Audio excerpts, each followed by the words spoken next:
Cette formation se fait en 3 années, durant lesquelles les étudiants vont acquérir toutes les techniques et savoir-faire nécessaires pour devenir costumiers.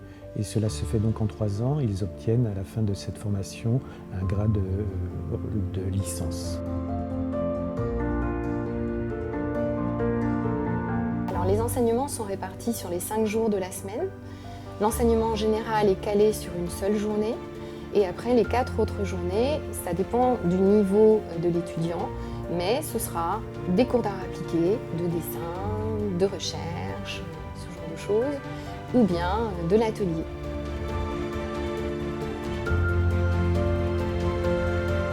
Alors, durant ces 6 semestres, nos étudiants vont avoir 4 périodes de stage qui vont commencer plutôt en 2e année, parce qu'on considère qu'en première année, il faut leur donner les bases pour pouvoir naviguer avec un peu d'aisance chez un professionnel. Donc en 2e année, ils vont avoir 2 périodes de stage, dont une importante en fin de 2e année qui est de 4 semaines, et ensuite 2 autres stages en 3e année.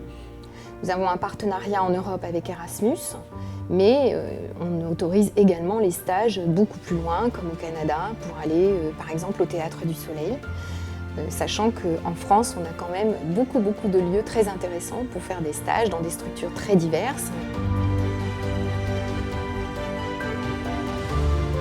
On forme en 3 ans des élèves qui sortent de bac général, de bac technique, technologique, ou encore un bac professionnel, et encore un DTMS, option habillage pour les métiers du spectacle.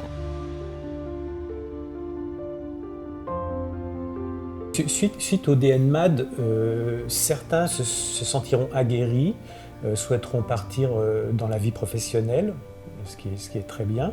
Ils pourront devenir peut-être des intermittents du spectacle ou avoir un autre statut, peut-être mettre en place une micro-entreprise ou autre. Néanmoins, beaucoup d'entre eux choisissent d'aller continuer leurs études. Donc certains vont chercher un diplôme encore supérieur comme un master.